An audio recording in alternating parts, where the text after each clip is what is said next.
Kita ini makhluk ciptaan. Ciptaan itu berarti punya Tuhan. Dan Tuhan itu cuma satu, nggak ada yang lain. La ilaha illallah. Ketuhanan yang maha esa. Cuman satu. Makhluk, kemudian ada Tuhan. Ada makhluk, ada Tuhan. Jadi kalau jadi makhluk itu jangan bingung, jangan susah, jangan sumpek, jangan resah. Kenapa? Karena punya Tuhan, Tuhannya punya segala-galanya. Jadi tinggal minta. Salah satu cara minta yang diajarkan oleh orang-orang soleh terdahulu adalah sebelum minta baca Al-Quran, seperti yang diajarkan Nabi Muhammad SAW. Nah, kenapa kita baca Al-Fatihah? Karena ummul kitab, induknya Al-Quran. Kenapa kita pilih surat Yasin? Karena qalbul Quran. Yasin adalah jantungnya Al-Quran. Nah, kalau ibunya diambil, jantungnya diambil, ya insya Allah kita minta apapun dikasih. Nah, itu rahasianya. Kenapa dulu para kiai, para habaib, para guru, para masyayikh, para asatid kalau punya hajat nggak repot, baca Al-Fatihah, Yasin, terus nggak dipikir, dan nyatanya ya beres. Nyatanya beres. Yang kebanyakan mikir nggak beres. Yang kebanyakan mikir nggak beres. Saya dalam mengelola Majelis Ar-Raudhah, alhamdulillah ditemani antum semua, dan diantaranya yang paling banyak nemeni ada Mas Juki, ya, ada Ustaz Iis, ada Zidni, ada Mas Abdurrahman, ya, Mas Abdurrahman, kemudian ada Mas Rifki, panggilannya Boim, ya, ada Aldi, kita juluki Pak Kumis, ya, Aldi ini juga Pak Kumis, sekarang suka pakai kumis. Nah, ada Zaini, ada Ustadz Fuad. Nah, ini teman-teman ini rata-rata kebanyakan ahli ngepel, ahli nyapu, ahli gali pondasi, ahli usung-usung, ahli angkat-angkat. Saya coba terapkan satu sistem, ya, beberapa waktu yang lalu.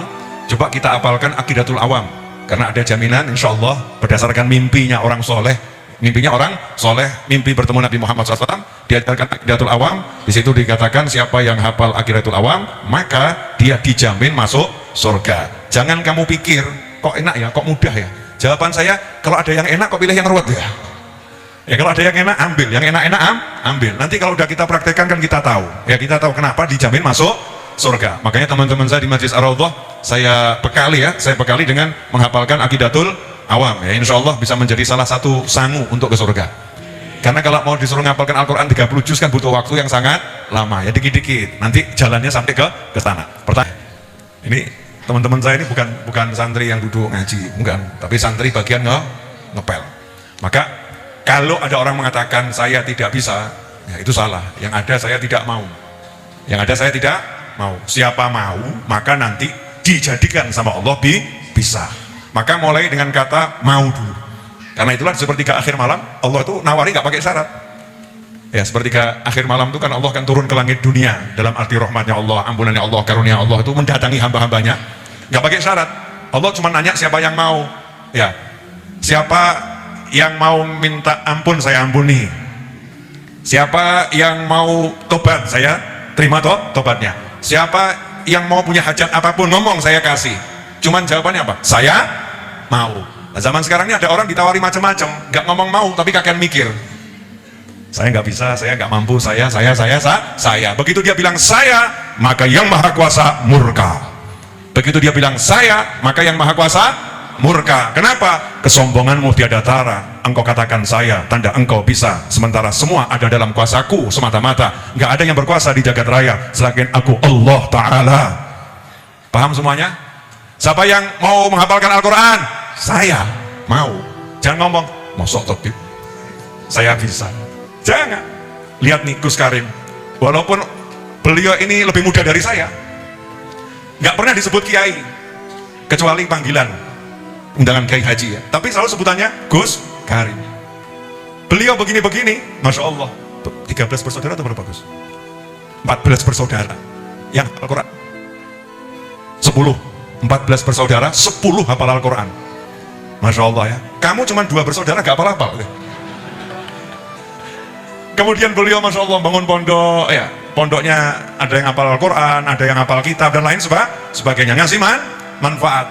Nah, kenapa ini orang-orang soleh terdahulu dan sekarang itu lebih suka dipanggil, kalau yang apa ya, ada Gus Dur, ada Gus siapa lagi, Gus Me, ya, ada Gus Bah, ada Gus Karim. Walaupun sudah mumpuni ilmunya, tapi lebih suka ngomong dirinya Gus, karena merendahkan diri. Saya lebih suka dipanggil Mas Novel.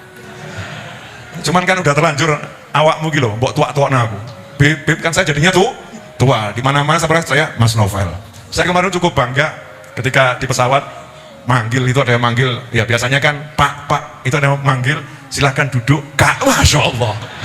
Saya dipanggil Kak tuh hati mak nyes langsung. Ya dipanggil Kak, kan rada 6 titik gitu ya Kak gitu ya. Kalau Pak itu kan udah terlampau tua, padahal saya cari rambut saya yang putih itu susah. Kenapa? Saya semir terus soalnya. Begitu mau putih saya semir. Ini majelis santai halal bihalal pembukaan ya, nyantai. Kita mau senang senang. Ini yang hadir macam-macam. Di sebelah kanan saya ini Masya Allah, beliau ini yang menguasai Solo. Keamanan Solo di tangan beliau nih. Ya. Antum nggak kenal toh? Cari set Google foto set ya. Wajahnya itu. Banyak. Ini Habib Soleh apalagi Masya Allah. Ya, tuh kawan-kawan nama. Ada yang di pojok, ada yang di belakang ya. Di atas itu ada apa namanya salah satu penyuara sholawat ya di jagat semesta. Nisa Sabian itu ada di atas tuh ya. Termasuk salah satu yang menyuarakan sholawat. Belum lagi di samping kiri saya, Masya Allah. Yang saingan ganteng sama saya, ya biar fakta yang membuktikan daripada kita banyak berkomentar ya. Samping kanan saya ini Mas Feryansyah, Masya Allah, diam begini ya Feryansyah.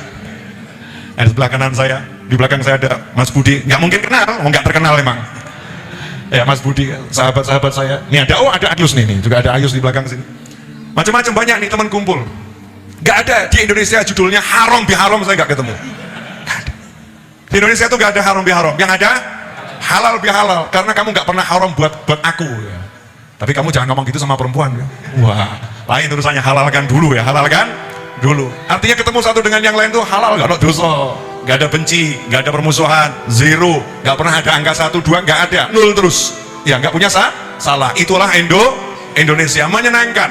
Jangan sampai wajah kita yang indah ini jadi akhirnya agak buram karena kita kemasukan setan. Kita jadi suka ngomong yang gak karu-karuan, ngomong yang enak-enak saja, yang asyik. Karena ciri-ciri penghuni surga itu orangnya asyik. Yang gak asyik gak akan masuk surga. Yang iri, yang dengki, yang membenci, yang suka musuhan gak akan masuk surga. Karena di surga digambarkan duduk semacam ini, nongkrong, ngobrol, sururin mutaqabilin, ikhwanan ala sururin mutaqabilin, saling mandangkan wajah di atas dipan-dipan, ngobrol asik, senyum-senyum. Maka sing perengat-perengut dilarang masuk, dilarang, gak boleh ya. Wajah cemberut bersemut jangankan masuk surga. Masuk rumah saya langsung keluar dulu, tolong perbaiki wajahnya karena wajahmu merusak suasana rumahku ya. Tolong keluar dulu, ketemu yang di pos gak apa-apa, kalau sama-sama yang di pos oke ya. Yang di pos sanggup menerima wajah cemberut-cemberut. Tapi masuk rumah saya, wajah merengut harus berubah menjadi senyum. Kalau enggak saya paksa, ayo mode senyum, harus bisa. Kalau enggak tempatnya di luar, harus senang, harus bahagia. Itulah makna halal bihalal, yang senang, jangan sampai sumpah. Makanya kita mau nyanyi-nyanyi malam hari ini. Nyanyi nanti jelaskan isinya.